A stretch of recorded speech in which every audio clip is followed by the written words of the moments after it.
information, so I want to try to go through a little checklist that I created.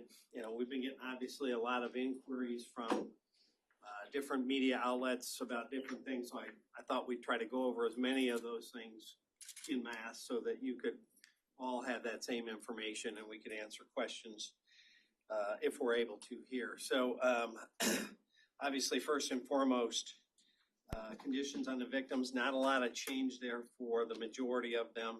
2 are still in critical. We do have 2 that have been released. Our 37-year-old female and the 77-year-old male, they have been released. That's good news.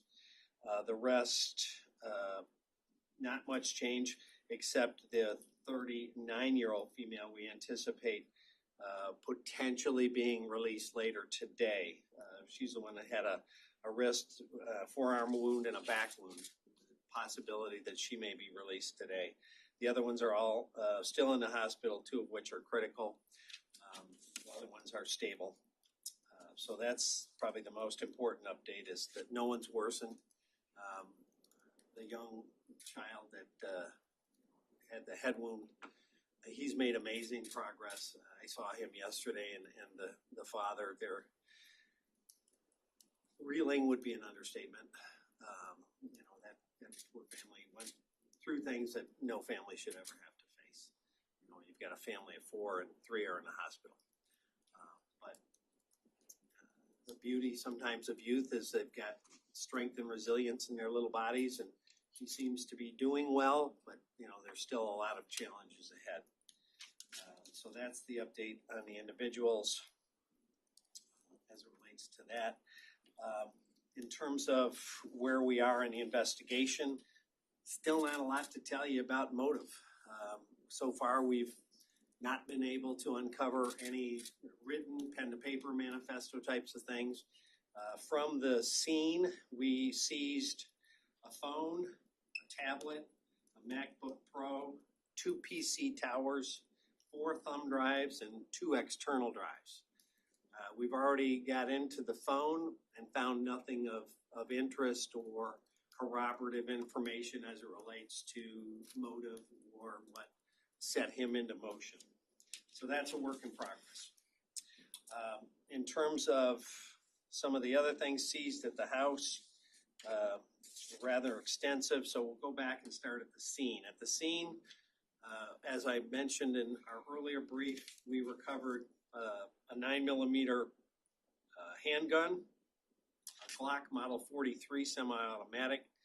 There were, now that our crime scene has processed that area, originally we had accounted 28 casings. It looks like there are now, we've accounted for 36 casings on scene, so 36 shots fired that we've been able to verify so far. We've recovered 13 bullet fragments, projectile fragments at the scene. And in addition to the Model 43 handgun recovered at scene, as I told you before, we had 2 additional magazines of 1 brand and 1 smaller brand, a 6-round magazine. Further investigation leads us to believe that he did have 2 handguns on scene. And probably we're going to believe at this point that one of the handguns he had on scene was the firearm he used to shoot himself back at the home. So recovered at the home, we recovered 1 Glock 19 semi-automatic handgun, a Sears Model 3030 rifle, a Mossberg 410 bolt-action shotgun, a Spikes Tactical AR Model multi-cal 223 rifle. That was the picture that I showed from our drone.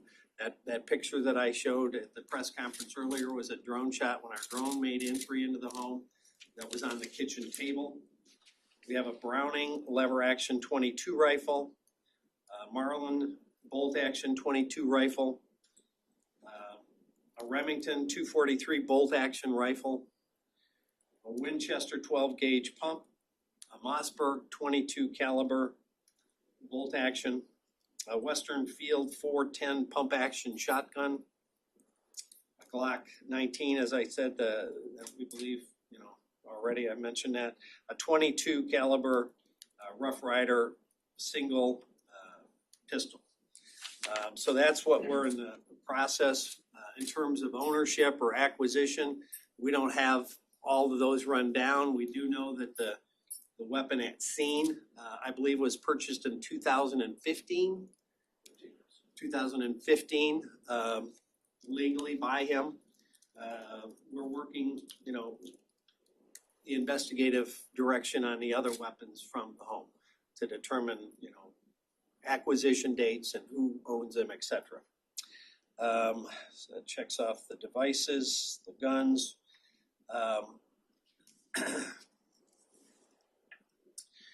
One thing I want to point out is, we get a lot of questions on help, where to go for help. So on our webpage, oaklandsheriff.com, there's a very obvious link to a lot of different resources, mental health, counseling, whatever you might need, be accessible from that page. We're partnering with Community Health.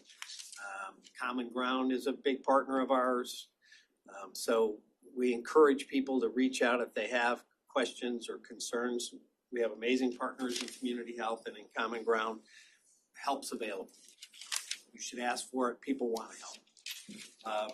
In terms of our team, we are flying someone in this afternoon to begin the debriefs with our team because they've been, quite frankly, through too much.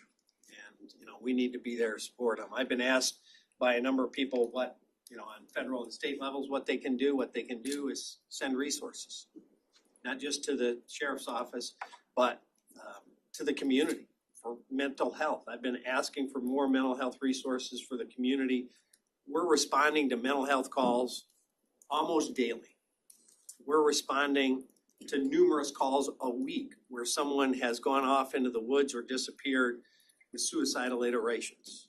We literally have, during searches for people in mental health crisis, found an individual that was putting a rope around his neck to hang himself in a tree and interrupted that.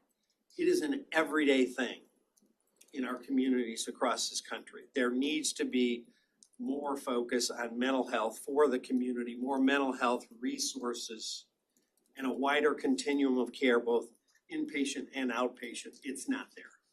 Our mental health community is struggling, and as a result, our community is struggling. Secondly, within the agencies, I have one full-time peer-to-peer person. And I have that position because I eliminated another position to create it. Law enforcement and public safety need more mental health peer-to-peer resources in their agencies. Last 2 years, police officer line of duty deaths have been through the roof. And the number that has exceeded that number is officers taking their own lives. So we need help. So everybody in Washington or Lansing that's asking what they can do to help, that's what they can do. We could use resources in peer-to-peer programs, mental health resources for the community, co-responder programs that we're utilizing every day to try to save lives and get people into treatment, and then a continuum of services. I can't bang the drum enough about mental health.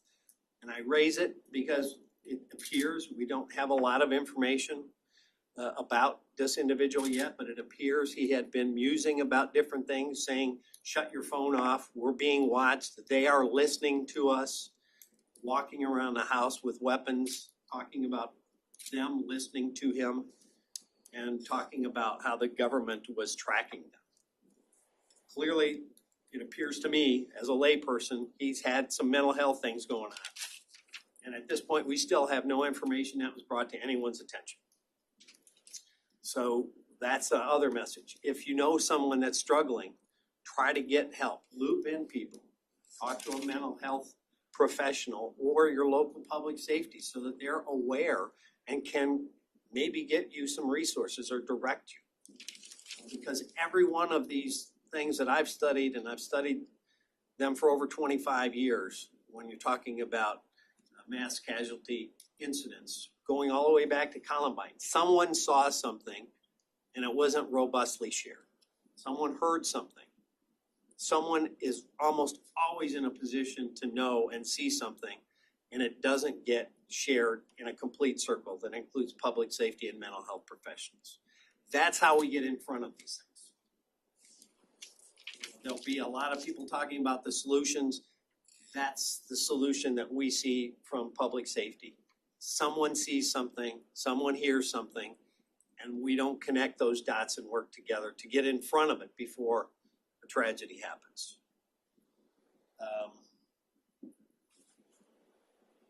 I've had some questions about our live 911 and our drone entering. Happy to answer any questions about that. I think I've covered most of the questions I've been getting from the media. And let me just check this to make sure. I don't see anything else. Questions? Yes. Sheriff, Andrea from the Detroit Free Press. Can you please go over the guns used? Do you have like a tally of, or not used, sorry, the guns recovered from the home, and do you have like a tally of how many guns there were? Well, I just read them off, so I would. Can you go over those? One at the scene, and 1, 2, 3, 4, 5, 6, 7, 8, 9, 10, at least 11 at the home. Did you say he had 2 at the scene? Sorry? Did you say he had 2 at the scene, 2 handguns? Our investigation leads us to believe now that he had one that he left at the scene and one he took with him. Oh, you didn't recover that when he left at the scene. Gotcha. He left one at the scene. Now we're hearing and looking at different things. It appears that he had 2 at the scene but took one with him. Yes. Sheriff Ed White from the Associated Press. Can you elaborate on the mental health aspect of this gentleman? First, I have a couple questions in that category. First, have you been able to talk to his mother? And then also, you mentioned shut the phone off, talking about how the government was tracking him. Can you elaborate a little bit about what you're talking about? Were those things that you saw on his devices? No, that we had heard from family members, but we have not been able to get anything more. And we have not been able to communicate anymore with his mother who lived with him. She was out of state. And it's my understanding at this point she's retained counsel. So when you say it appears he had some private struggles, I guess what are you basing that on? The comment from the family member that he was talking about, they are listening to us, they are watching us, turn off your phone, things like that. That's what and walking around the house with a handgun in his hand, talking like that. Okay, that's what he was saying with apparently Correct. some relatives. Did he work at all? I am not sure if we know any employment history or any of that yet. Obviously, there's a lot of moving parts still, and what I'm telling you is what we believe we know at this point. It's all subject to change because, it changes rapidly in these situations. Sure. Anders Gutierrez with CBS Detroit. Can you just talk about the red flag laws that are in place that if a loved one does have concerns about a person's mental health, how easy is it to go to the courts and walk them through the system to just explain to people out there what the system is in place to remove the weapons from individuals? Yeah, I mean, if there's a mental health crisis going on, there are steps and processes, bring it to the attention of your local law enforcement agency. There are laws in place that allow us, and we have utilized, to go recover weapons from an individual that's in mental health crisis. I mean, we have been very involved in that, and that's something that when we see someone in crisis, that it gives us a chance to make that situation safe, why that person gets treatment or why that situation is resolved. Is it a process where someone can walk into the court and it can be done within 24 hours? I mean, how quickly can those weapons be removed? It depends on the circumstances in terms of the totality of that within the 24 hours. I can't put a specific timeline on it because it depends on each case. But I can tell you if there's a crisis, involve public safety, involve mental health professionals immediately, sooner than later, would be my suggestion. Sheriff, can you walk us through the GoFundMe scam and just reiterate your message to the viewers who may be watching about the warning that you had for them? Yeah, so the question was about GoFundMe scams. We were made aware of a GoFundMe account that had a purported victim that was absolutely a false name and wasn't a victim. We investigated that. Our investigators made contact with GoFundMe. That site was shut down. The money had never been dispersed to the scammer and was returned to the donors. So we're trying to, in the midst of everything else going on, to make a validation of the sites that are legitimate. Probably what we'll do is I'll have our PIO, Steve, send out a list of what we've been able to verify to all of you and put it on our social media. You know, I mean, obviously there's a lot of well-intentioned people out there, but we want to make sure that they're actually either representing a victim or the victims are aware of it, and they're not just scammers that are scumbags, you know, feeding on the bottom, feeding on tragedy. So there'll be a way for us to communicate on that, and we're going to do that. Yes. Peg McNichol, Oakland Press, and the shooter lived in Shelby Township, which is in Macomb County. Did he have any history of police connections, and how closely are you working with Macomb officials on this? Yeah, our partner Shelby Township, we're very much involved on scene. They've been awesome. All of our partners, our federal partners, you know, the ATF helped us with the E-trace on the weapon. Troy, I can't go deeply enough. Our fire department from Rochester Hills, all of our partners have been great. In terms of his contacts, we have no information on any contacts that he had with law enforcement, no arrests, no criminal history. I think someone told me the last time he had any contact with law enforcement was like 2016 for a traffic ticket. Yes. Questions, did he drive his mom's car to that? I'm sorry? He drove his mom's car to the scene, correct? That white car, was that his mom's car? And the second is lacking of a motive. How often do you find a motive in things like this? I mean, obviously everybody has a motive, but how often does law enforcement determine one? Maybe you won't find one, there won't be anything. Yeah, we may not be able to find one. You know, I mean, sometimes, like for example, in the Oxford tragedy, from the devices recovered, basically very explicit. Here's what I'm planning to do. Here's why. I'm actually looking forward to it. You know, a kind of manifesto oftentimes presents itself when people do this. We may not find anything like that. That's part of why we're examining devices to determine if there were anything that could connect those dots. I mean, obviously the first question people have is why? How did this happen? Why did it happen? What put him into motion? And to the extent we can answer that, we're going to try. Sure, following up on the red flag topic that was brought up.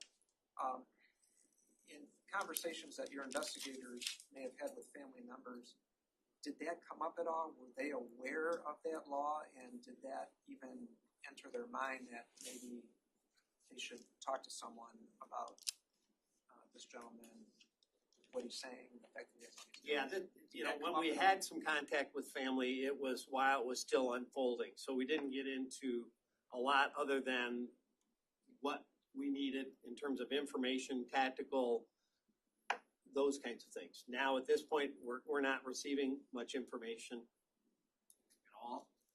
That's going to be a work in progress. They're not cooperating. Well, as I mentioned, it's my understanding she's obtained counsel. So. Does he have more family members that you've contacted besides his mother? That's primarily the person we've been working with. She lives with him. I'm not aware of anybody else that. Sure, can you clarify, as the 39-year-old that's about to leave the hospital today, is she the mother of those two children that are in health condition? No, different one. No, she's still in critical. Yes.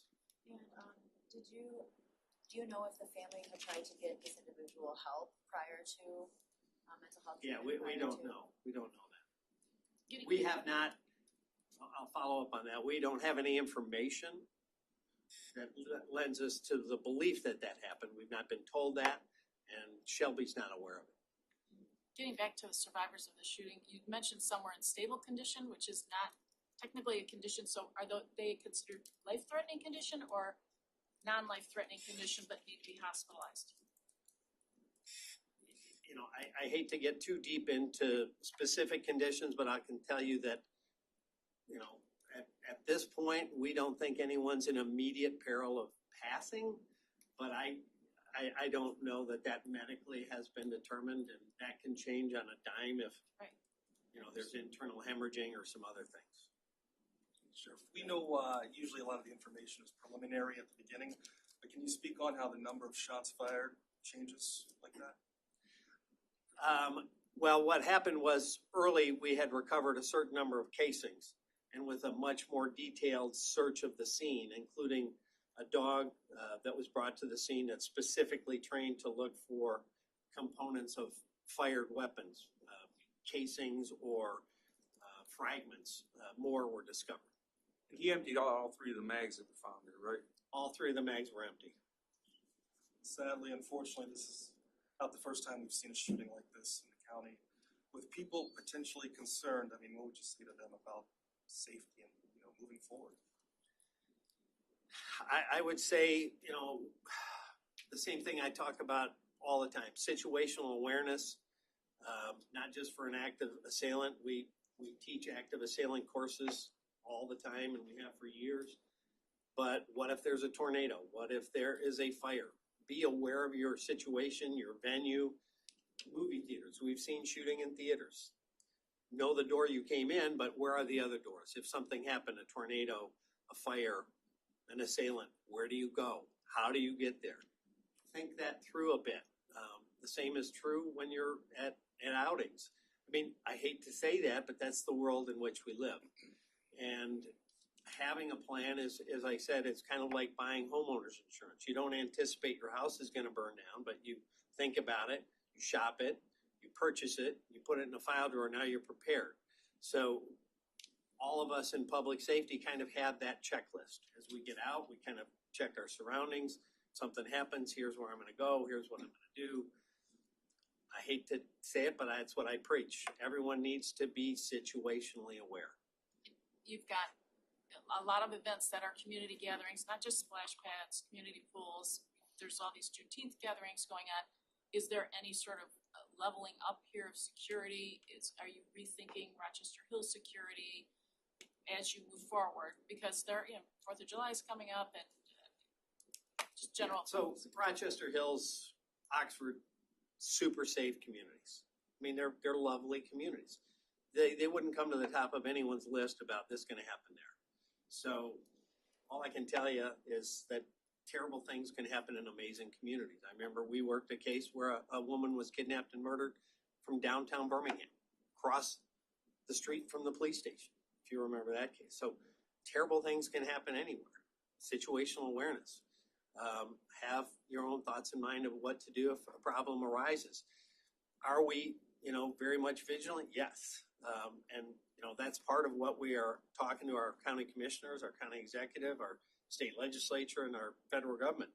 We need resources to train and equip our people to deal with those situations. I mean, part of what we're thinking all the time is what's the worst thing that could happen? How do we prevent it if possible and mitigate it if we can?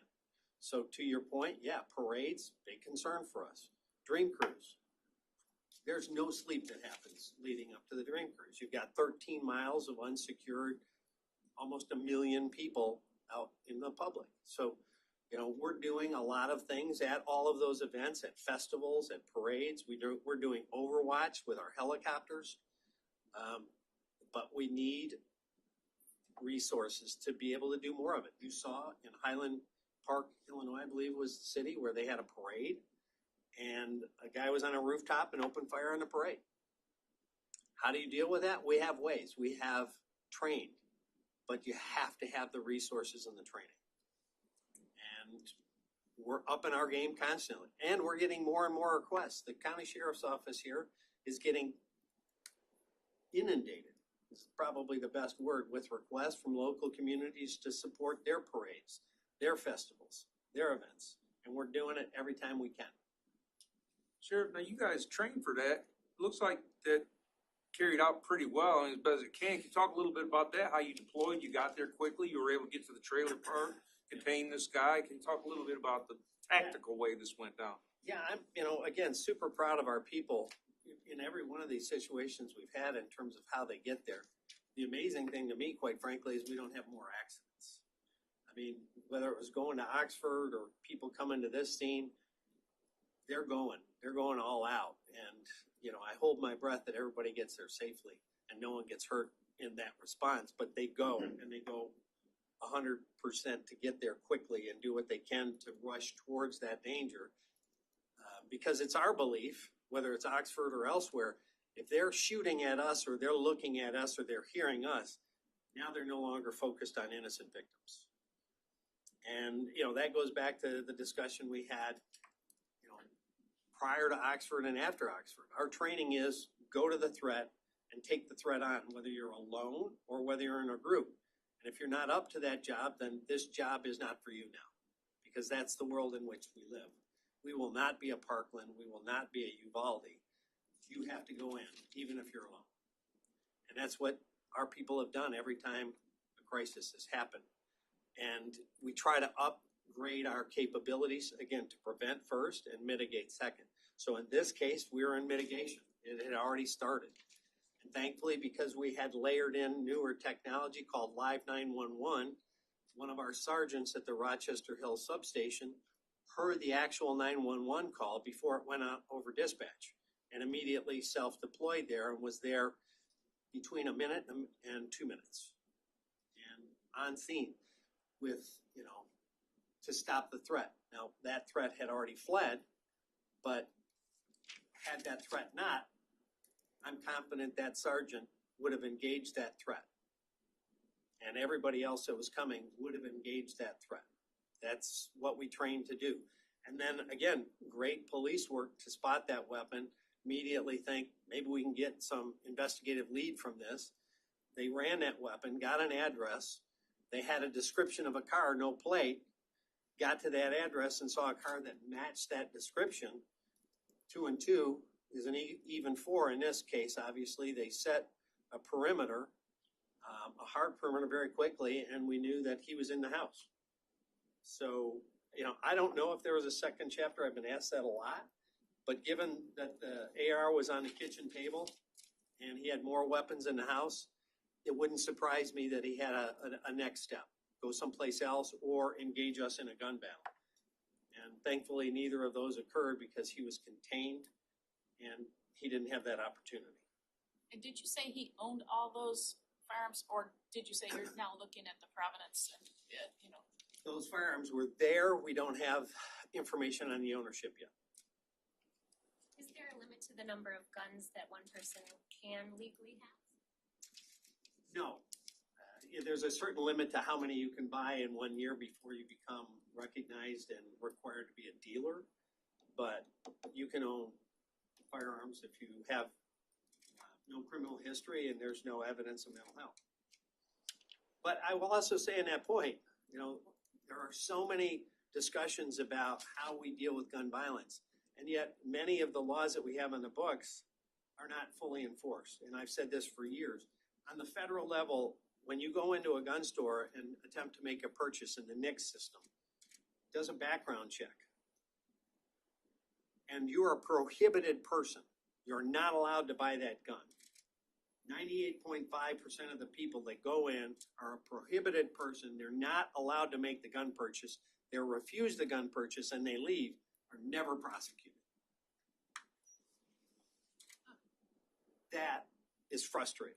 That should not be the case. And we have brought that up with the federal government for years and nothing has changed. So we've even tried enact a statute that allows local communities to be notified when a prohibited person attempts to make a purchase so that they can go run that down. Because the person's not done, they're probably going to go get one elsewhere. And so there's so many of these layers that we could do, we could all agree on. But it seems every time there's a tragedy, people go to their corners and then start throwing rocks at each other. Rather than all of these things that are very obvious and could make a big difference in what we see every day in violence in our community. if someone's prosecuted for attempting to buy a gun when they're prohibited, what's the worst thing that can happen to them? That's a felony. If you're a prohibited person, you can be criminally charged and nothing happens. And again, if you go in and you're a prohibited person and you attempt to buy a gun and nothing happens, you're not going to be done. And if you're already a prohibited person, why are you trying to buy a gun? Chief, can we you talk about the technology used? I mean, Live 911 played a pretty big role in making sure you guys got there quickly. And then also the drones that you guys sent inside the house. How much of a difference does that make nowadays? Drones and Live 911, new technology can save lives, without question. And that's why we pushed Live 911 into our operations, because I had seen its potential that, call takers are inundated. We're overwhelmed with calls with the crisis, and they've got to get a lot of specific information. And sometimes in that first 30 seconds, just having an address and hearing what's going on, you can start heading there. And the response time can be greatly improved. So seconds matter when people are in a life and death situation. So that's why, we have pushed Live 911 into our operations. And then when you marry it with other technology like the drone use at the scene, I didn't want to we have an amazing SWAT team. They do great work. I don't want to send them into a home without them having an idea what they're facing. Is he barricaded in a corner? What kind of weapon systems does he have? Has he booby-trapped anything? We don't know any of that. And if we have someone contained and there's no hostage, we can slow it down and go, okay, let's try to get information. Drones allow us to have that intel, to have that insight before we commit our people, which are very precious to me, to a life and death situation.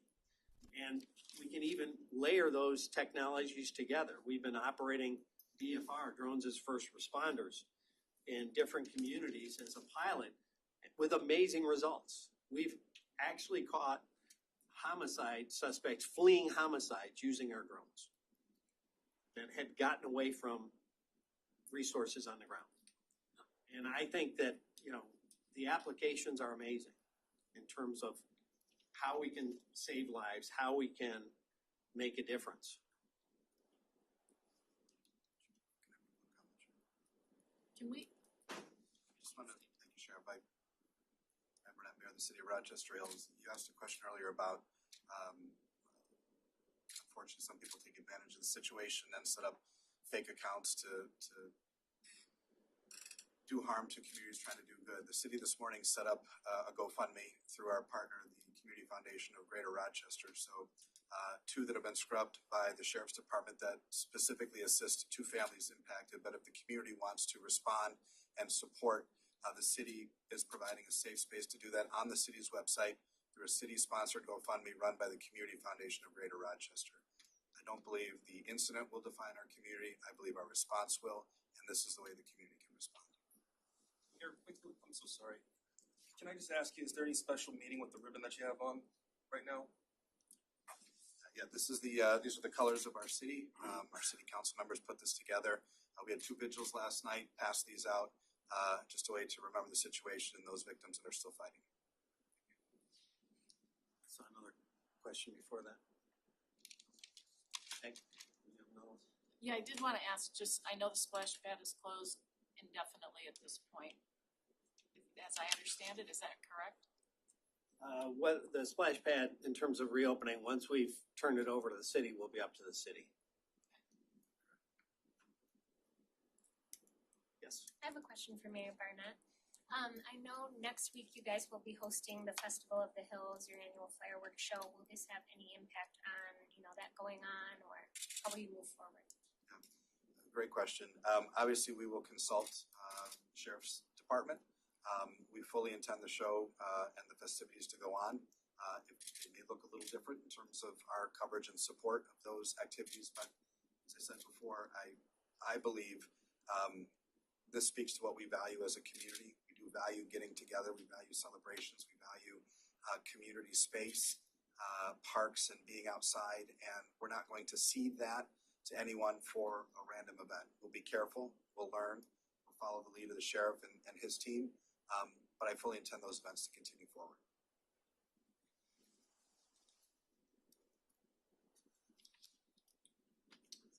Other questions? Sure, we have a situation of a 17-year-old possibly drowned at Camp Dearborn. Do you have any preliminary information on that incident happening now? Our strike team and our dive team are on scene. I'm not sure what the status is, so I don't have an update as yet. I got text on the way into this meeting. Unfortunately, that's the world we live in. There's another emergency around the corner. We're obviously gonna do everything we can to save a person if possible and definitely recover if not.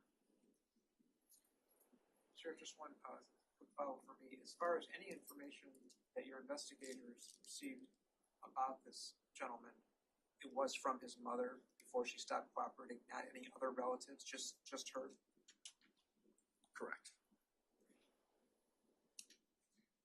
And I wouldn't characterize it as stop cooperating, but she got a lawyer and we're not communicating directly at this point.